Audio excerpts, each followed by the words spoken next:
réaction par rapport à ce qui s'est dit avant. Donc on parlait de parcours de vie. Donc effectivement, si on est célibataire, famille, senior, on a des aspirations différentes. Donc c'est la notion un peu de taille de ménage, est-ce qu'on est célibataire ou senior. Mais c'est ce qu'on a montré dans nos études, donc sur des échantillons assez grands, c'est qu'à même type de ménage, on peut être un senior qui veut rester à la campagne, ou un senior qui veut revenir en ville.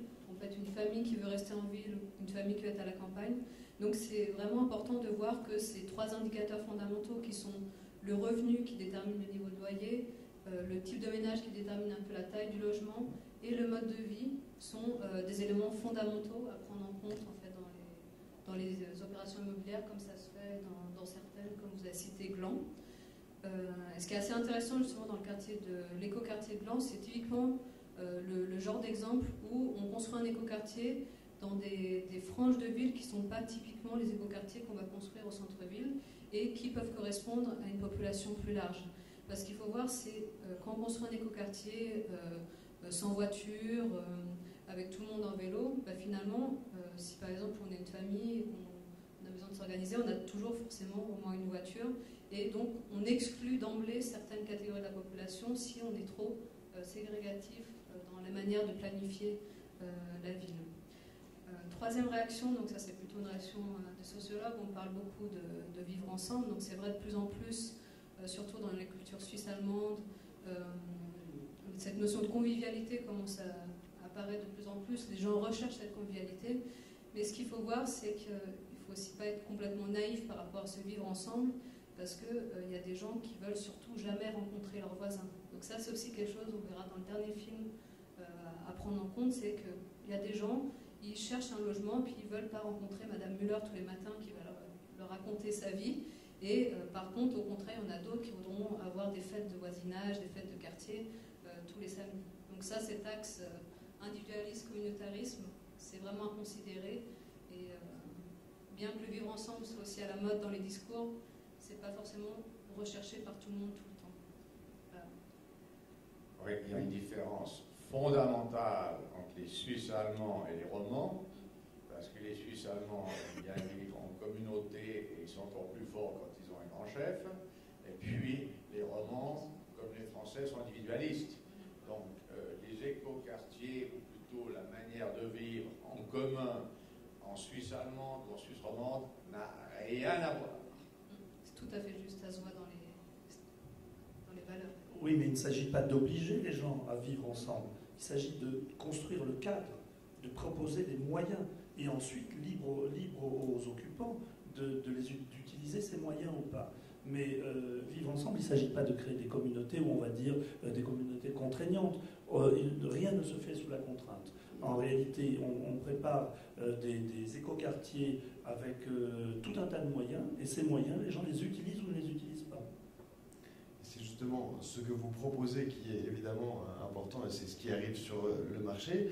Avec le film suivant, on va voir aussi que selon ce qui est proposé par les promoteurs, eh bien le lieu l'endroit où cela est construit, cela ne convient pas forcément. On peut réfléchir sur, comme vous le soulignez, le vivre ensemble, sur un écoquartier ou sur un type de logement, mais peut-être qu'il ne sera pas adapté à n'importe quel lieu d'implantation pour toucher son public. Et c'est ce qu'on va voir avec ce troisième reportage. Les offres qui sont faites parfois au bon ou au mauvais endroit, à bon escient, selon le lieu ou pas, avec un exemple du côté des Beauvresses à Lausanne. C'est assez amer de ce monsieur. On ne peut pas construire n'importe quel type de logement n'importe où. C'est un peu la conclusion de ce reportage. Mais ce qui est étonnant, répond Thomas, c'est que même dans cette période de pénurie, les gens ne sont pas prêts à aller simplement parce qu'il y a de la place. Oui, c'était un peu tout l'objet de ce reportage. Donc ça, on est dans le quartier des Beauvresses, dans les Hauts de Lausanne. Donc on a voulu montrer ces deux opérations immobilières. Donc c'est un quartier dans l'imaginaire lausannois qui a une mauvaise réputation ou qui peut paraître stigmatisé, avec des gens plutôt à moyen ou bas revenu. Ce qu'il faut voir, c'est que les habitants actuels qui habitent là-bas, donc la plupart dans le quartier des Beauvresses, adorent leur quartier, donc la réputation surtout dans l'imaginaire lausannois, mais eux ils adorent leur quartier, ils adorent se rencontrer. Et donc, si on avait fait le projet immobilier parfait ou le projet qui réussit sur le terrain d'un côté, on aurait dû prendre en compte deux paramètres. D'abord, le niveau de loyer, parce qu'il y a beaucoup de gens qui sont dans ces logements sociaux qui veulent rester dans le quartier parce qu'ils sont depuis 20, 30, 40 ans.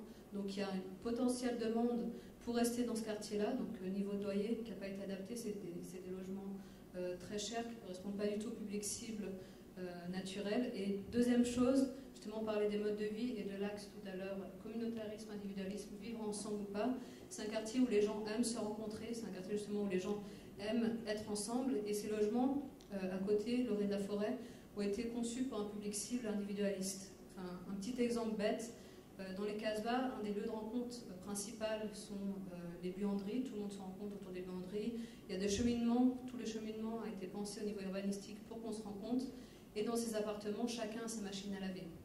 Donc voilà, c'était deux petites erreurs, mais enfin, qui cumulaient font que cette opération, même en situation de pénurie avec moins de 0,2% taux de vacances à Lausanne, on peut avoir des échecs immobiliers où cette opération ne tourne pas financièrement pour les promoteurs.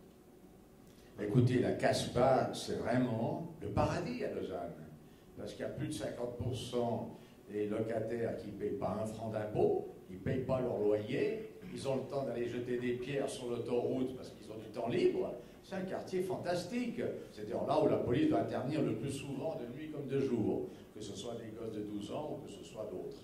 Et puis juste à côté, la caisse de pension de la Confédération suisse, c'est-à-dire tous ceux qui travaillent pour la Confédération et qui ont 40 milliards d'actifs, ont fait construire des immeubles sur lesquels je ne veux pas m'exprimer et qui sont un peu comme en 61 à Berlin, à 20 mètres des autres, ou à 50 mètres, ou à 100 mètres des autres, et qui ne peuvent pas vivre ensemble parce que les jeunes ne supportent pas les autres. Donc c'est tout à fait criard, c'est impensable. Et vous parliez de revenus tout à l'heure, mais entre ceux qui doivent payer leur loyer et qui ne supportent pas ceux qui n'en payent pas, il y a déjà une petite différence sociale. Comment est-ce qu'on fait aujourd'hui pour éviter ce genre d'échec? Moi, je voulais juste relever, je rebondis sur ce que dit M. Nico. Effectivement, on a la notion de mixité, là. Évidemment, à des époques différentes, mais voilà, des limites aussi. Quand on fait le projet en un seul projet au même moment, c'est beaucoup plus aisé. À des époques, il y a combien d'écart entre ces deux projets? Une quarantaine d'années? 75, 79, 2006. Ouais, une trentaine d'années à peu près. Voilà. Ça montre les limites aussi des concepts. Concept de mixité, justement, qui est toujours important et qui est relevé notamment dans la plupart des programmes politiques, si on revient à ce qu'on disait avant, la raison collective. Où est-ce qu'on fait alors une mixité? Qu'est-ce que la mixité pour vous, promoteurs? Comment est-ce qu'on la conçoit? Est-ce que c'est à l'intérieur d'un quartier, à l'intérieur d'une maison, à l'intérieur d'une ville? Comment est-ce que quel est votre regard à vous, promoteurs, sur la mixité? Alors de quelle mixité parle-t-on? Si c'est de la mixité intergénérationnelle, elle est absolument indispensable pour que les personnes de toute génération puissent se rencontrer et vivre sous le même toit. La mixité sociale, elle paraît déjà beaucoup plus complexe à mettre en place, ne serait-ce que par une raison arithmétique. Le prix des terrains ne permet pas de construire en même temps sur le même terrain un immeuble à vocation sociale et un immeuble en PPE vendu à des prix élevés. Donc, quand vous dites ne le permet pas, c'est... ne le permet pas sur le plan arithmétique, tout simplement. C'est-à-dire de gagner la même chose pour le promoteur, c'est ça que vous dites? Non, pas forcément, ne serait-ce que de sortir une marge, même si cette marge ne doit pas être importante, il faut qu'une opération soit quand même en équilibre. Or, une opération de logements sociaux, si elle n'est pas aidée, a de très peu de chances d'être en équilibre. Jean-Pierre? Oui, je suis tenté d'amener l'expérience genevoise qui est en partie soviétique en termes de planification, mais sur ce plan-là, il y a des règles du jeu qui ont été édictées sur les terrains déclassés, qui limitent la marge, qui limitent le prix du terrain, qui limitent la marge, ce qui fait que ça limite le prix de revient global. Et on joue sur la possibilité de remonter le prix des appartements en PPE pour permettre de subventionner de manière interne au projet les logements sociaux. Le résultat, c'est qu'on arrive à faire 25% de logements très subventionnés, 25% un peu, et puis 50% de PPE, avec un plan financier global qui donne une marge suffisante. Donc, il faut une intervention réglementaire. Il n'y a pas d'incidence sur la marge et la mixité est créée dès le départ du projet. Juste avec le micro qu'on vous entende. Je voulais dire, ça ne peut pas se faire sans intervention de l'État. Oui, alors ce qui est intéressant, c'est que dans le meilleur boulevard de Genève, 60 ans plus tard, on a dans une caisse de pension d'une très grande entreprise chimique genevoise des locataires qui ont des immeubles 1934 magnifiques, qui sont presque haussmanniens, et qui payent 160 francs le mètre carré, et que celui qui va habiter 30 mètres plus loin dans le même parc paye 12 000 francs ou 11 000 francs le mètre carré pour acheter son appartement. Donc, quelque part, quand même, cette volonté de mixité et d'affectation est un peu gênante, parce que le rapport est mauvais. Moi, je crois que, d'abord, avant de parler de mixité, le credo du promoteur, ou la Bible, ça consiste à savoir qu'est-ce qu'il faut fabriquer, à quel moment, en quelle quantité, de quelle surface, avec quel descriptif, avec quel plan et avec quel loyer ou quel prix de vente. Ça, c'est le credo. Les critères sont suffisants, Thomas ? Pour qui, surtout donc, bien sûr, le loyer, taille des logements, et justement... non, vous avez inversé. J'ai commencé par combien est-ce qu'il faut construire de logements, à quel moment, dans quel quartier, avec quel plan, avec quel descriptif, et après seulement, ils sont loués ou vendus. Donc, ils sont conçus avant de donner un chiffre. Et la question aujourd'hui aussi est avec quelle responsabilité du